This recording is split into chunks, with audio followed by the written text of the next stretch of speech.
Hello, and thank you for watching our screencast today. My name is Jared Skaggs. I am Vice President of Sales and Marketing for Digital Design Solutions. My business partner is Kevin Gilbert. Kevin is Vice President of Design and Operations.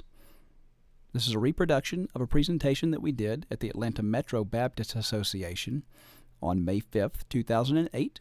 We were invited there by Joel Harrison, the lead missionary of the association, to share a little bit about our experience with the digital church. During this presentation, we gave them a conceptual overview about what digital church really is and its relevance to the church at this point in time.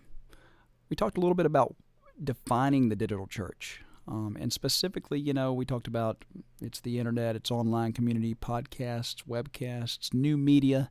It's a lot of different things. But what we encourage folks to think of when they think of the digital church is think of it as being a support mechanism, a dynamic, always-on support mechanism for relationships that begin face-to-face at church. In this particular screencast, we're going to take some time and focus on the new media aspect of digital church. We discussed in the previous two screencasts online community and podcast or webcasts. So we'll focus on new media here. New media really is a form of media that includes some aspect of interactivity for its audience. It's usually digital in form. It's created typically on a computer or created on an electronic device and then edited into its final form on a computer. And new media can also really typically be created one time, and then distributed in many different forms. An example would be this particular screencast. We're capturing this screencast close to high definition, and then of course we could output it in high definition. We're going to obviously compress it so that we can post it to the internet. We can format it for the iPhone, the iPod. We can strip the screencast portion of it off of it altogether and just use the audio as an audio output as well. So there's a lot of options when it comes to new media as to what you can do with the final output. Move forward here, as I talked about, new media is media that's created electronically.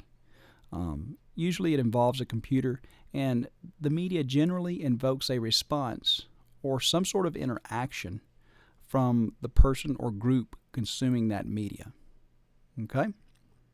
Now, this could be as simple as a video that might play during church or on the internet, and that video could be asking an open-ended or a closed-ended question. There is a response or an interaction from the person consuming that media.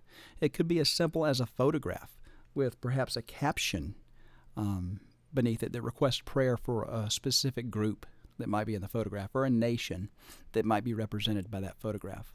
I want to show you a couple of good examples of resources for new media.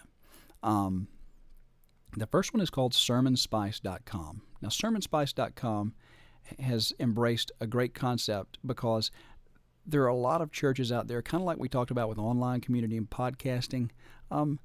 You've got to invest a certain amount of money in technology to be able to create new media, to be able to create online community, to be able to create podcasts, okay? And a lot of churches are on a small budget. Sermon Spice realized that and said, hey, why don't we invest in the technology, in the capital equipment, and create some really great stuff, some really great new media that churches could buy from us fairly inexpensively, okay? So they create sermon illustrations that are video-based, background loops for songs to use with things like ProPresenter or Media Shout. They also create countdowns that you can use before church starts or before a certain event is happening at your church. One of the nice things that I like about their countdowns specifically is a lot of them are very interactive. They're trivia-based, perhaps. They may talk about Bible trivia, or bottom line, they ask questions and they engage the user. So people kind of tend to come on in and take their seat at whatever event is going on and begin to engage and get their mind ready to worship and to listen to what the pastor has to say. Another example, although I must say I don't exactly like the picture that came up here, but this is called iStock Photo. And bottom line, they've got over 3 million royalty-free stock images, pictures of people, pictures of things. You can also get royalty-free video clips from them. Obviously, this is not a Christian-based organization or company, but bottom line, it's a great resource for gathering new media assets for the church. So, bottom line, a couple of good assets there for you to look at. And this just touches, we just touched just a little bit in this section on what new media is. New media is very important, and it's going to become more important as the church grows. If you think about it, Jesus taught in parables, and video, slideshows, pictures are a great way to support that sort of teaching and that sort of communication.